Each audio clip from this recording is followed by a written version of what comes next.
नमस्कार, मैं हूँ रोमा और आप देख रहे हैं न्यूज़ नशा। दोस्तों, राजस्थान विधानसभा के उपचुनावों में कांग्रेस ने अभी टिकट वितरण का जो प्रोसेस है वो स्टार्ट नहीं किया है। आखिर क्यों देरी की जा रही है?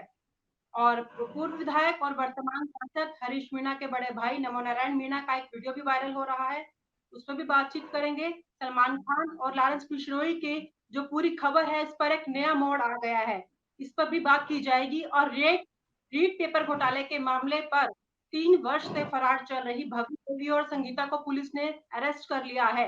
आगे इस पर क्या और प्रोसीड किया जाएगा, इन तमाम मुद्दों पर बातचीत करने के लिए आज हमारे साथ इस समय मौजूद है राजस्थान से senior journalist Ramesh Gandhi ji. Sir नमस्कार, स्वागत है आपका। बहुत बहुत धन्यवाद रोमा जी। जी सर, ये पहले कांग्रेस पार्टी में आखिर क्या उठापटक चल रही है, इसके बारे में आप बताएं हमें। राजस्थान सूबे में अभी तक कांग्रेस पार्टी अपने प्रत्याशियों की घोषणा नहीं कर पा रही है।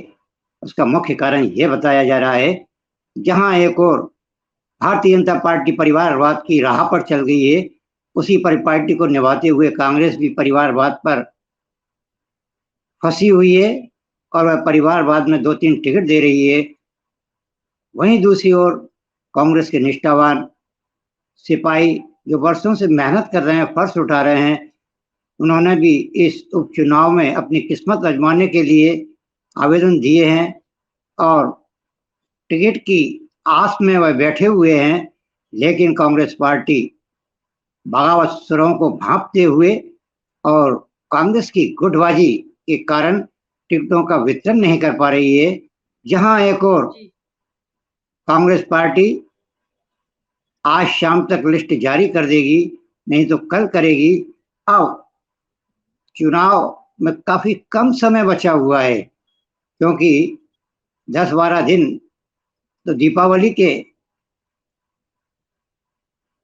त्योहारों में निकल जाएंगे और फिर 1 तारीख से 12 तारीख तक केवल चुनाव प्रचार का समय मिलेगा प्रत्याशियों को। उसमें प्रत्याशी कितनी भाग दौड़ कर पाते हैं और कितना मेहनत कर पाते हैं और पार्टी को कितना वोट संगठित कर डलवाकर विजयश्री का ताज पहन सकते हैं, कार्यकर्ता भी क्या करेंगे। क्योंकि कांग्रेस पार्टी की नीति रही है कि वह टिकट वितरण में काफी विलंब करती है और विधानसभा के चुनावों में भी उसने टिकट वितरण में काफी विलंब किया और उसका खामियाजामा उसको भुगतना पड़ा कि वह सत्ता से बाहर हो गई। वही हमारे विश्वस्त सूत्रों का कहना है कि कांग्रेस पार्टी परिवारवाद में 2 टिकट 3 टिकट तो पक्के दे रही है। पहला टिकट झुंझुनू से ब्रजेंद्र ओला जी के सुपुत्र अमित ओला को दिया जा रहा है। ये न्यूज नशा का सबसे बड़ी खबर है। वहीं दूसरी ओर रामगढ़ से स्वर्गीय जुबेर खान के सुपुत्र आर्यन खान को टिकट दिया जा रहा है। परिवारवाद के घेरे में है, लेकिन आर्यन खान का या उस जुबेर खान के परिवार का टिकट तो मुनासिब बनता है, क्योंकि उनके पिताश्री काफी लंबे अरसे से विधायक रहे थे और उनका आकस्मिक निधन हो गया है। इसलिए उसी परिवार के लिए मतदाता सहमति के वोट डालेंगे और उस परिवार का जो भी व्यक्ति खड़ा होगा वह बम्पर वोटों से जीतेगा। वहीं सबसे बड़ा पेच फंसा हुआ है दौसा और देवली उनियारा में।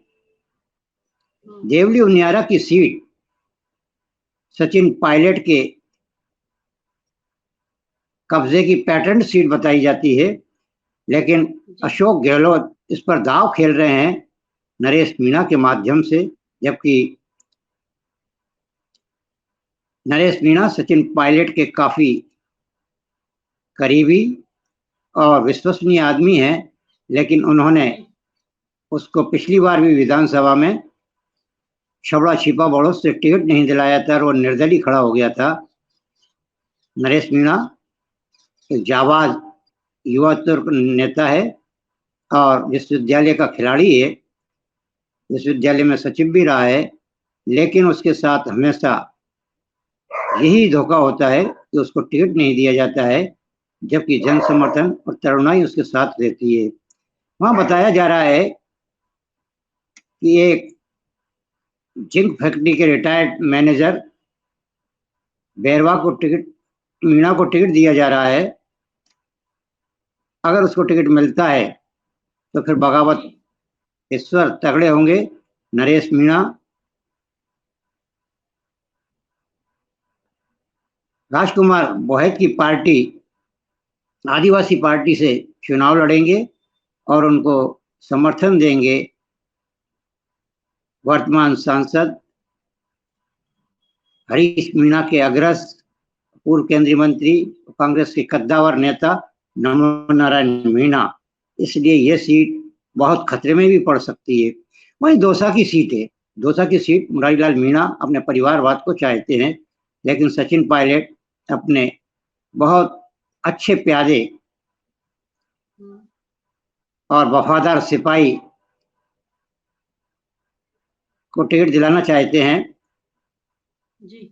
लेकिन वहां भी पेच फंसा हुआ है, क्योंकि करोड़ीलाल मीणा के भाई जगमोहन मीणा का बहुत अच्छा जनसंपर्क है, मिलनसार है, मृदुल भाषी है और जनता के सुख दुख में वह हमेशा काम आते हैं। इसलिए दौसा की सीट भी इस बार सचिन पायलट के लिए खतरे की घंटी बजती जा रही है, क्योंकि उस सीट पर भी परिवारवाद का साया छा रहा है, लेकिन विरोध होने के कारण परिवारवाद को टिकट मिलना मुश्किल है। बांदीकुई के पूर्व विधायक या किसी बैरवा को वहां से टिकट दिया जा सकता है। सर, जो नमो नारायण मीणा का एक वीडियो वायरल हो रहा है इन उपचुनावों पर, उस वीडियो का क्या असर पड़ सकता है और आखिर क्या है इस वीडियो में, इसके बारे में आप बताएं।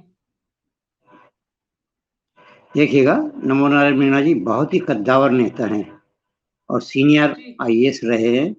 प्रशासनिक सेवाओं में उनकी बहुत ईमानदारी की छाप रही है और वह बामनबास, भोली, माधोपुर, देवली, उनियारा, दौसा मीणा समाज के कद्दावर नेताओं में गिने जाते हैं जी। और वह 2-3 बार सांसद भी रहे हैं और पूर्व केंद्रीय मंत्री भी रहे हैं। लेकिन जी। पिछले लोकसभा के चुनाव में वह टिकट मांग रहे थे, लेकिन सचिन पायलट ने राजनीति कर उनके ही अनुज हरीश मीणा को टिकट दिला दिया था, जबकि वह कह रहे थे मैं चुनाव जीत जाऊंगा और आप वैसे ही विधायक। लेकिन हरीश मीणा नहीं माने। अब उनका गुब्बार फूट रहा है और एक वीडियो वायरल हो रहा है जिसमें वह कह रहे हैं कि मेरे भाई ने मेरे साथ विश्वासघात किया और मुझे टिकट नहीं लेने दिया। इसका खामियाजामा हरीश मीणा को और सचिन पायलट को देवली उनियारा के चुनाव में भुगतना पड़ेगा। सर, एक राज शेखावत द्वारा लॉरेंस बिश्नोई के एनकाउंटर के लिए इनाम की घोषणा के राजनीतिक मायने क्या बन सकते हैं? उन्होंने उनके एनकाउंटर के लिए एक रकम तय की है, आखिर क्या है वो रकम और ये जो पूरा मामला है किस ओर मोड़ कर रहा है?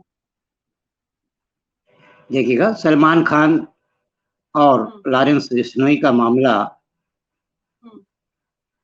बिश्नोई समाज के लिए शश श्यामला काले हिरणों को वो प्राणों से ज्यादा प्यारा मानते हैं और पिछले वर्षों में उन्होंने वहां काले हिरण का शिकार भी किया था और मामला चल भी रहा है, लेकिन सलमान खान माफी नहीं मांग रहे हैं और प्रकरण बढ़ता जा रहा है और नया मोड़ लेता जा रहा है। कल अखिल भारतीय करणी सेना के सुप्रीमो राज शेखावत ने सरे मंच से यह घोषणा कर दी है कि जो भी व्यक्ति, चाहे वो पुलिस अफसर हो या जनता के बीच का आदमी हो, लॉरेंस बिश्नोई को इनकाउंटर करेगा, मारेगा, उसको करणी सेना 11 करोड़ 11,11,111 रुपए का नगद पुरस्कार देगी। जैसे ही ये घोषणा हुई, बिश्नोई समाज में विरोध का गुब्बारा फूट पड़ा और बिश्नोई समाज के प्रदेश अध्यक्ष ने राज शेखावत के बयान का कड़ा विरोध किया और कहा कि अब बिश्नोई समाज लॉरेंस बिश्नोई के पक्ष में है, क्योंकि राज शेखावत ने जो चेतावनी दी है वह एक समाज को प्रताड़ित करने वाली और समाज में बेमानसता भड़काने वाली है।